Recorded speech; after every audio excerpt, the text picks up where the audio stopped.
हम परमेश्वर का महिमा के लिए हम तेरा प्यार है महान, तेरा प्यार है जहाँ ये गीत को गाते हुए हम परमेश्वर को महिमा करेंगे।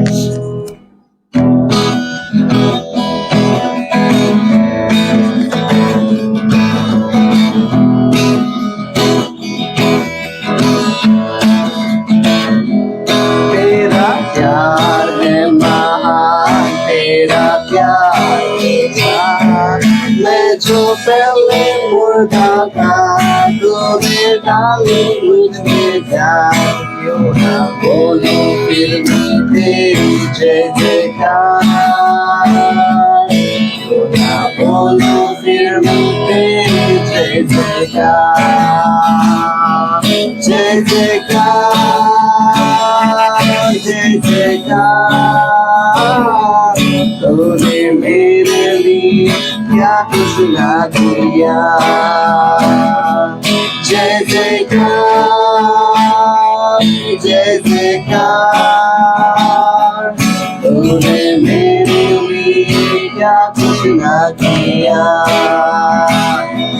मेरी सूरत बिगड़ी थी, मेरा दिल था खाली, तूने सिंचा लहू से ताकि हुई हरियाली। मेरी सूरत बिगड़ी थी, मेरा दिल था खाली, तूने सिंचा लहू से ताकि हुई हरियाली। क्यों ना बोलो फिर मैं तेरे जय जयकार,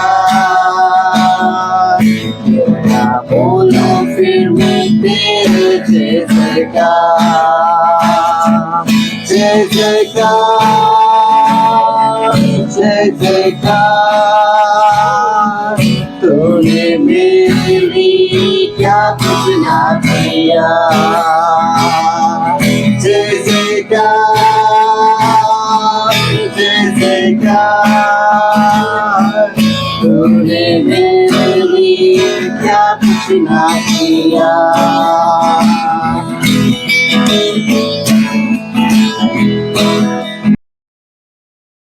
सभी को जय मसीह।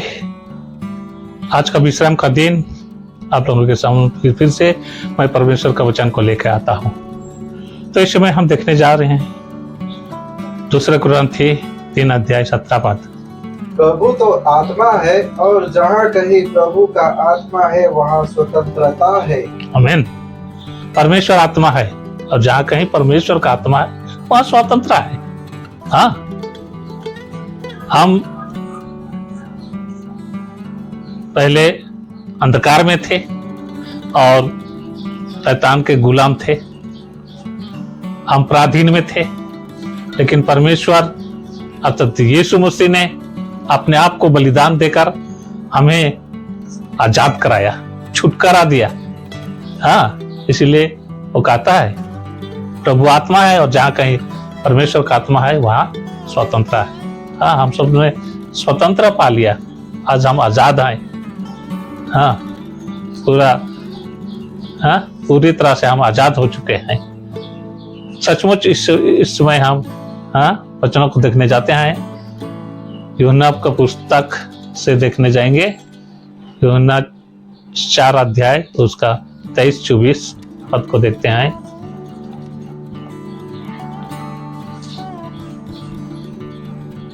परंतु वह समय आता है, वरन अब भी है, जिसमें सच्चे भक्त पिता की आराधना आत्मा और सच्चाई से करेंगे, क्योंकि पिता अपने लिए ऐसे ही आराधकों को ढूंढता है। आमीन। क्योंकि परमेश्वर आत्मा है, हाँ, वो सच्चे आराधकों को ढूंढता है। आज जब हम उसकी आराधना करते हैं, स्तुति करते हैं, प्रशंसा करते हैं, तो सच्चे मन से करें। हाँ, ऐसा नहीं कि हमारा स्वर ठीक नहीं है, गले का स्वर ठीक नहीं है और हम गा नहीं सकते, ऐसा नहीं। परमेश्वर के सम्मुख में हमें पूरी तरह से स्वतंत्र है। हम अच्छी तरह से गा सकते हैं उसके सम्मुख और परमेश्वर का महिमा कर सकते हैं, क्योंकि ऐसा आराधक जो आत्मा और सच्चाई से करते हैं ऐसा आराधक को चलता है। क्योंकि दाऊद जिस प्रकार से परमेश्वर का आराधना करता था, हाँ, हम देखते हैं भजन संहिता 51 का 17 पाद में लिखा हुआ है, टूटा मन परमेश्वर के योग्य बलिदान है, वो टूटे और पिसे हुए मन को तुच्छ नहीं जानता। हृदय की सच्चाई से जो जिसको पुकारता है तो उसी का सुनता है। हाँ, हम जब भी हृदय की सच्चाई से, गहराई से जब परमेश्वर को पुकारते हैं तो सचमुच में वो हमारा पुकार को सुनता है। हम हमारा कला का स्वर को नहीं देखता है, हाँ, हम गा नहीं सकते हैं इसको नहीं देखता है, लेकिन वो हृदय की सच्चाई को देखता है। जब हम हृदय की सच्चाई से उसे पुकारते हैं तो सचमुच में वो सुनता है।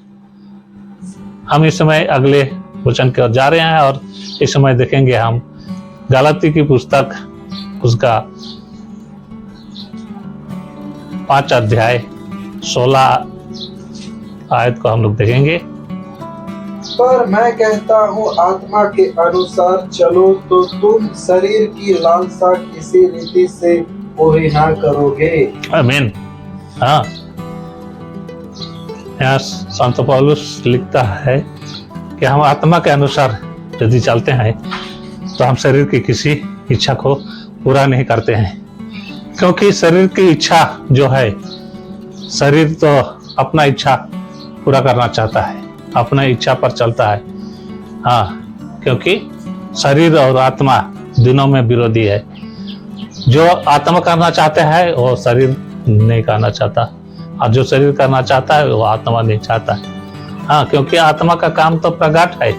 हाँ, गंदे काम, लूचपान, हाँ, झूठ बोलना, इस प्रकार से कितने ऐसे कार्य है जो, हाँ, परमेश्वर का खिलाफ है, जिसमें हम परमेश्वर के कभी वारिस नहीं हो सकते, कभी भी हम उसके अधीन नहीं हो सकते, उसके वारिस नहीं हो सकते हैं।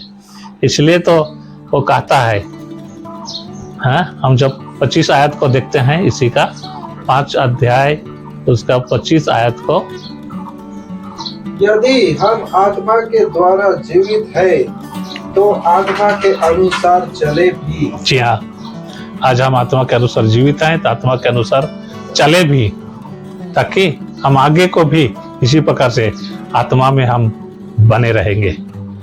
जी हाँ, हम अगर शरीर की इच्छा को पूरा करना चाहते हैं तो सचमुच में हम गिर जाते हैं, लेकिन जब आत्मा के अनुसार चलते हैं तो आत्मा हमें जीवित रखता है। और इस समय हम देखने जाएंगे गलाती का पुस्तक से, देखेंगे गलाती 6 अध्याय उसका 7-8 पाद को देखेंगे। धोखा ना खाओ, परमेश्वर ठट्ठों में नहीं उड़ाया जाता, क्योंकि मनुष्य जो कुछ बोता है वही काटेगा। क्योंकि जो अपने शरीर के लिए बोता है वह शरीर के द्वारा विनाश की कटनी काटेगा, और जो आत्मा के लिए बोता है वह आत्मा के द्वारा अनंत जीवन की कटनी काटेगा। जी हाँ, धोखा ना खाओ। हाँ, आदमी जो बोता है वही काटेगा। जी हाँ, जब आप धान बोते हैं तो धान ही काटेंगे, गेहूं बोते हैं तो गेहूं काटेंगे, सरसों बोते हैं तो सरसों काटेंगे।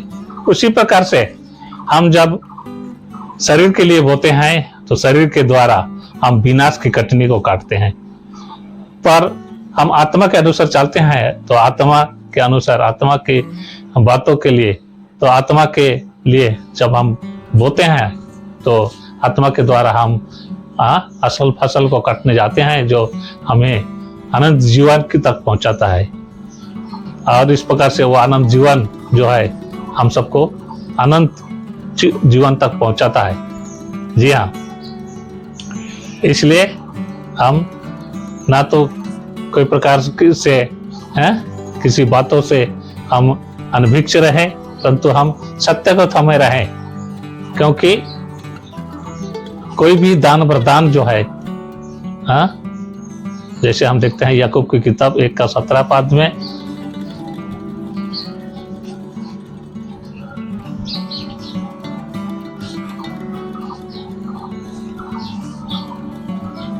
क्योंकि हर एक अच्छा वरदान और हर एक उत्तम दान ऊपर ही से है और ज्योतियों के पिता की ओर से मिलता है, जिसमें ना तो कोई परिवर्तन हो सकता है और ना अदल बदल के कारण उस पर छाया पड़ती है। जी हाँ, जो कुछ भी दान वरदान हमें मिलता है वो परमेश्वर पिता अर्थात उस ज्योति के पिता की ओर से होता है, जिसमें कोई प्रकार का अदल बदल नहीं होता है, ना परिवर्तन होता है। जी हाँ, इसलिए जब हम परमेश्वर का वचन को मनन करते हैं और उसके पीछे चलते हैं तो उस दान वरदान के लिए हमें बहुत से बातों को ध्यान में रखना चाहिए, ताकि हम किसी प्रकार से भी आत्मिक बातों से भूल ना जाए। इसलिए इस समय हम वचन के जरिए देखने जाते हैं इफिसी का पुस्तक, उसका 6वां अध्याय, उसका 17 पद को।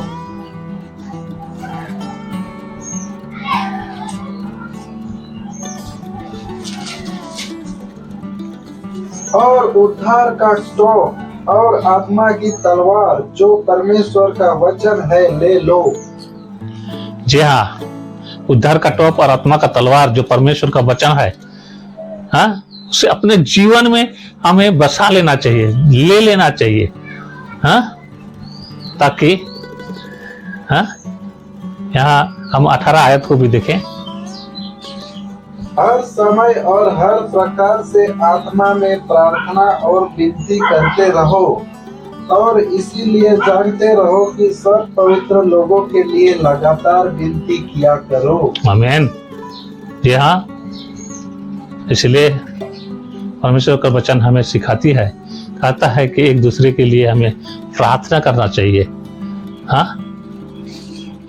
एक दूसरे के लिए हमें प्रार्थना करना चाहिए और हर एक लोगों के लिए प्रार्थना करना चाहिए। जैसे कि वचन में हम इस समय पढ़ते हैं, हर एक के लिए हमें प्रार्थना करना चाहिए, क्योंकि विश्वासी होने के नाते हमारा पूरा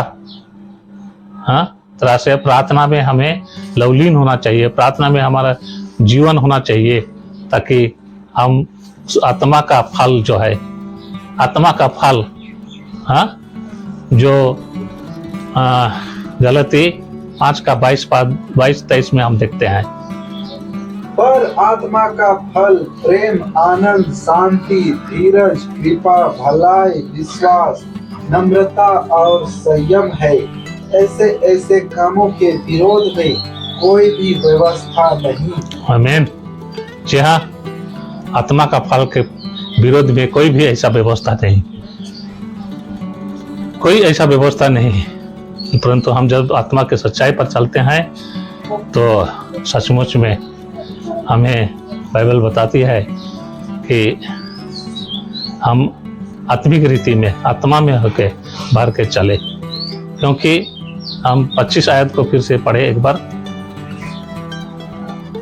यदि हम आत्मा के द्वारा जीवित हैं तो आत्मा के अनुसार चले भी। जी हाँ, हम आज आत्मा के अनुसार जीवित हैं तो आत्मा के अनुसार चले भी। परमेश्वर की यही इच्छा है, परमेश्वर की इच्छा है कि हम आत्मा के अनुसार चले और उसी में अपने जीवन को निर्वाह करने में हमें सहायता और मदद मिलती है। क्योंकि परमेश्वर जो है वो आत्मा है, वो हमारे आत्मिक रीति से आत्मा में होके बातचीत करने वाला परमेश्वर है, आत्मा में बातचीत करने वाला परमेश्वर है, जिससे हम समझ नहीं सकते। परंतु जब हम आत्मिक बातों में ध्यान देते हैं तो हम देखते हैं क्या कि पवित्र शास्त्र के ज्ञान की बातें जो आत्मिक रीति से है, सचमुच में हमारे हृदयों से, हमारे मन में बसता है और हमसे बातचीत करता है।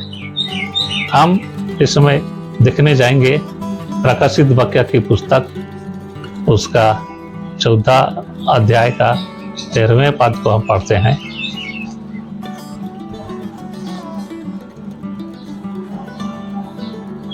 फिर मैंने स्वर्ग से यह सब सुना, लिख, जो मृतक प्रभु में मरते हैं वे अब से धन्य हैं।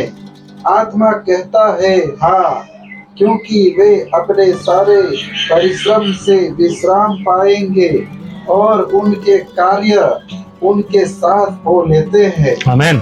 या जो मृतक मरते हैं वह आपसे अपने सारे परिश्रम में विश्राम पाएंगे कहा है, क्योंकि उनका सारा कार्य है, उनका जितना भी लिखा जोखा जो कुछ भी आए उसके साथ हो लेता है।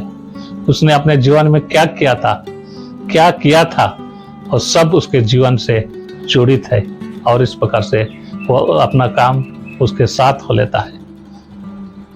धन्यवाद इस समय तक वचन को बोलने में आप लोगों के पास वचन को देने में सहायता मदद परमेश्वर ने दिया, इसके लिए हम धन्यवाद देते हैं। और इस समय हम छोटी प्रार्थना की ओर जाएंगे और हम लोग प्रार्थना करें। धन्यवाद स्वर्ग में विराजमान परमेश्वर बाबा, हम तेरे नाम की धन्यवाद देते हैं, क्योंकि तुम महान परमेश्वर है, तो जीवित परमेश्वर है, तो आत्मिक रीति में पिता परमेश्वर हम सबको वृद्धि करता है पिता प्रभु जी, क्योंकि परमेश्वर आत्मा है और जहाँ कहीं परमेश्वर का आत्मा है वहाँ स्वतंत्र है। हाँ प्रभु, विगत दिनों में हम गुलाम में थे पिता प्रभु जी, शैतान के बंधन में थे पिता प्रभु जी, परंतु तूने हम सबको छुटकारा दिया है। हाँ प्रभु, जो कोई संसार नहीं दे सकता वैसा छुटकारा तूने हम सबको दिया है। धन्यवाद देता हूँ पिता परमेश्वर, इस समय तक वचन बोलने में तूने सहायता मदद की। धन्यवाद। सुनने वालों को भी तो बहुत का आशीष दे। धन्यवाद के साथ मांगते हैं दुआ उद्धार करता यीशु ख्रीस्त के पवित्र मीठे नाम में, स्वर्ग में सुन और ग्रहण कर। आमीन आमीन आमीन। सचमुच में इस समय वचन बोलने में सहायता मदद दी, आप लोग ने सुनने में तत्पर हुआ, इसके लिए धन्यवाद देते हुए हर एक को मैं जय मसीह कहता हूँ।